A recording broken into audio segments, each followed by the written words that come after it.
weli waxaan saalidii sheegay aanu ku guda jiraa waraysiga aan la yeelanay xarunta alxigma habol saa la socoteenba waxaan markaasi mikrofoonka aanu la dhex marayna iyo kamarada bukaanada iyagu markaasi xarunta ku sugan. sheekh jacfar xaaji cali waxa uu ka mid yahay culimada waaweyn ee soomaaliyeed, isagoo haataana ku dhaqan waddanka Kenya magaalada caasimadiisa Nairobi. sheekh jacfar adigu waxaan filayaa bukaan baa dawo qaadaysaa miya? بسم الله الرحمن الرحيم الحمد لله والصلاة والسلام على رسول الله. marka ugu horeysa aad iyo aad ayaan idinku mahadcelinayaa waraysiga aad i wareysanaysaan. xaruntan waxa waaye inta ay furan tahay waan ku xiranahay dhakhtarka cabdullaahi shaacali cabdullaahi alxikma. markii aan isbaranay waxyaabo fara badan uu iga warramay, maadaama aniga daawadan herbalkan wax badan oo aan daba socday oo midba wax aan baari jiray. waxaan ogaaday inuu waxqabadka daawada uu bixiyo, inay daawada waxqabadkeeda ay fiican tahay buu ii sharaxay. marka waxaan dhahay wax la sharaxo oo lagu sheego oo afka lagaga sheego waxaa ka muhiimsan wax ficil ah oo aad baraatig ah u samayso. marka si bukaan ahaan baad ugu timid? ha aniga bukaan ahaan ugu imid marka si aan u ogaado marka daawadii waxtarkeeda inta aanan dadka u sheegin marka hore inaan anaga tijaabino. tijaabadii aan bishii labaad ayaad ii socotaa oo inta hadda xarunta la furay dadka daawada aan qaadanaya. sharoobada sida aan ku arkay oo dhakhtarkana iigu sheegay waxay ahayd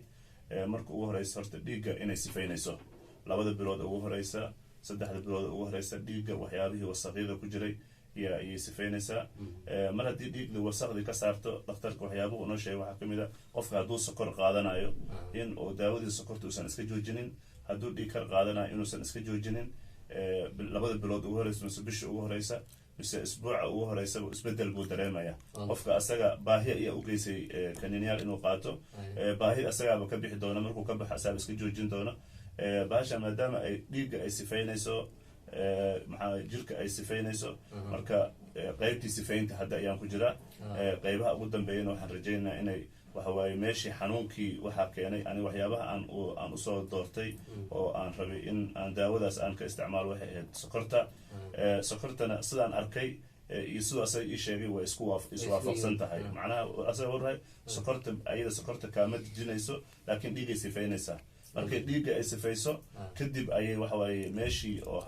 cilada sokorta inay shiidanto diidaysay ayay ciladii ayay baabi'inaysaa, tartiib tartiib ay u baabi'inaysaa. marka qofka 4 biloodna waa uga dhamaataa ilaa 6 bilood inay gaartana waa dhici kartaa. marka aniga bishii labaada hadda ii socota sifayntiaan ku jiraa. waan gartay. marka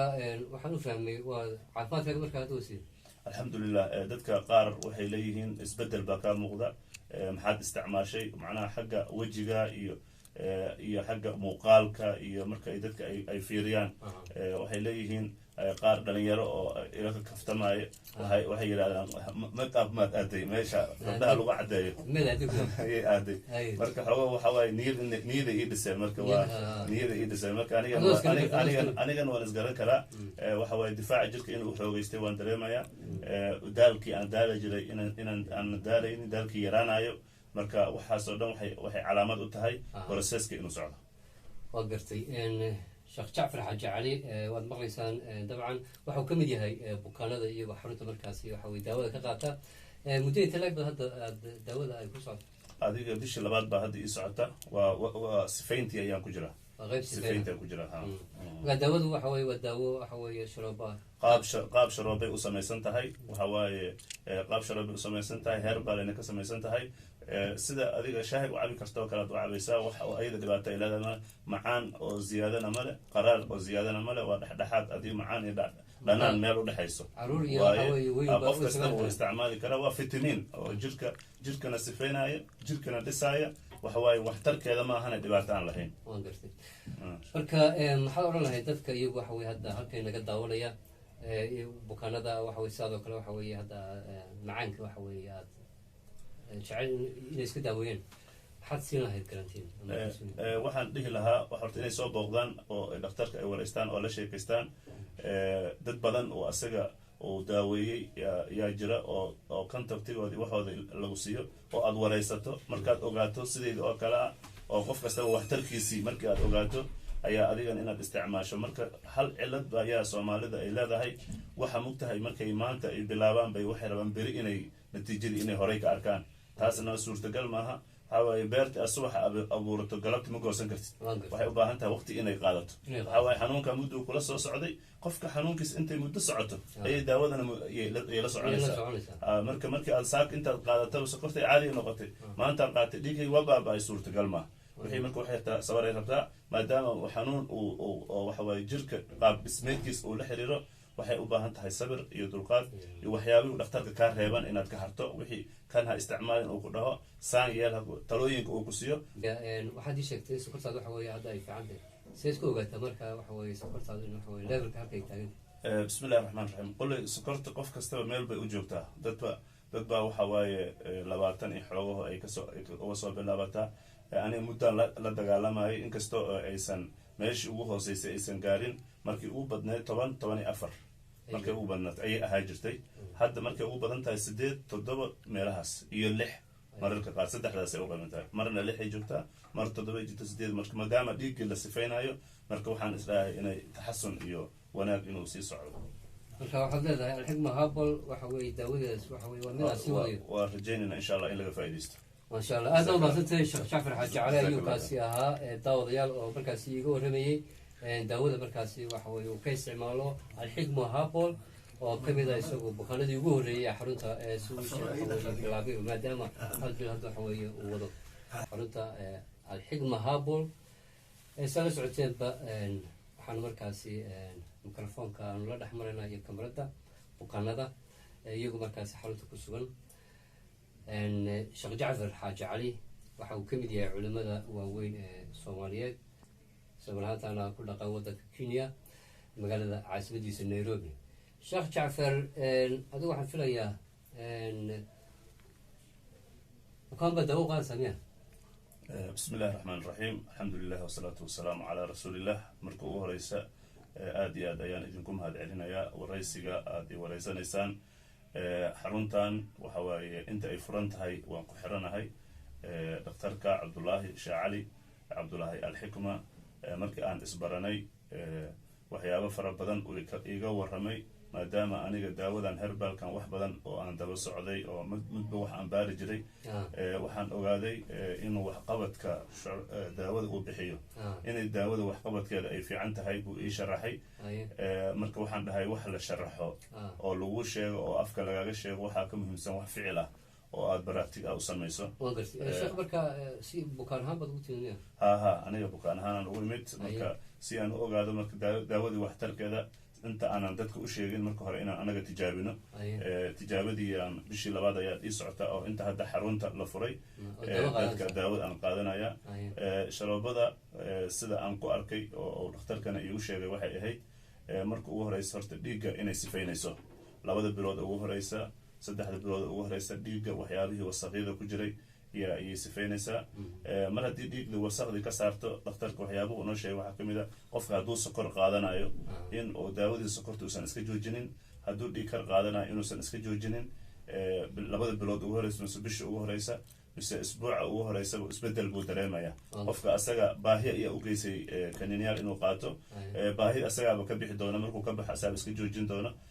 bahasha maadaama ay dhiigga ay sifaynayso maxaa jirka ay sifaynayso marka qaybtii sifaynta hadda ayaan ku jiraa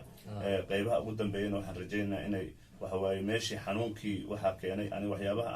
aan usoo doortay oo aan rabay in aan daawadaas aan ka isticmaalo waxay ahayd sokortana sidaan arkay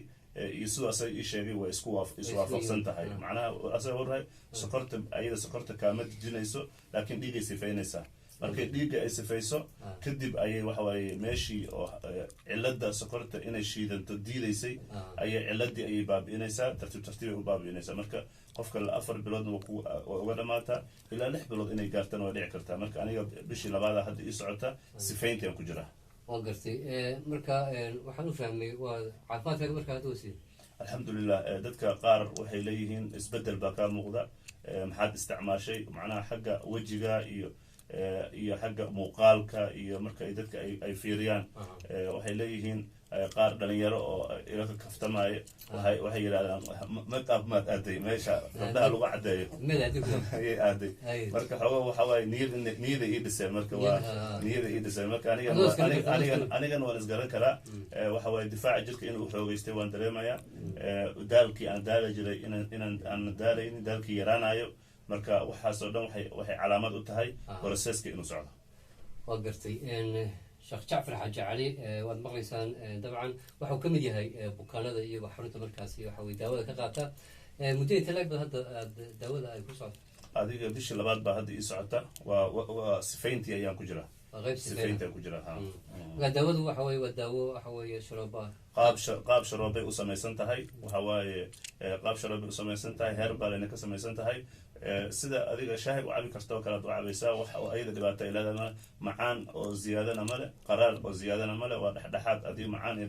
dhanaan meel u dhexayso qof kastaba uu isticmaali karaa waa fitamiin oo jirkana sifeynaya jirkana dhisaaya waxa waaye waxtarkeeda ma ahana dhibaato aan lahayn waan gartay marka maxaad odhan lahayd dadka iyagu waxa weye hadda halkay naga daawanaya bukaanada waxa weye sidaadoo kale waxa weeye hadda macaanka waxa weeye aad jecel inay iska daaweeyeen maxaad siin lahayd garantiin waxaan dhihi lahaa horta inay soo booqdaan oo dhakhtarka ay wareystaan oo la sheekaystaan dad badan oo asaga uu daaweeyey yaa jira oo contactigoodii waxooda lagu siiyo oo aad wareysato markaad ogaato sidayda oo kale ah oo qof kastaba waxtarkiisii markii aad ogaato ayaa adigan inaad isticmaasho marka hal cilad ayaa soomaalida ay leedahay waxa mugtahay markay maanta ay bilaabaan bay waxay rabaan beri inay natiijadii inay horey ka arkaan taasna suurtagal maaha waxa waaye beerta aad subaxa abuurato galabti ma goosan kartid waxay u baahan tahay waqti inay qaadato waxa waaye xanuunka mudduu kula soo socday qofka xanuunkiis intay muddo socoto ayay daawadana ay la soconaysaa marka markii aad saak intaad qaadataba sokortay caadiga noqotay maantaad qaatay dhiigay waa baaba-ay suurtagal maaha wixii marka waxay sabaray rabtaa maadaama xanuun uu waxa waaye jirka qaab dhismeedkiis uu la xiriiro waxay u baahan tahay sabir iyo dulqaad iyo waxyaabihii dhakhtarka kaa reeban inaad ka harto wixii kan ha isticmaalin uu ku dhaho saan yeel talooyinka uu ku siiyo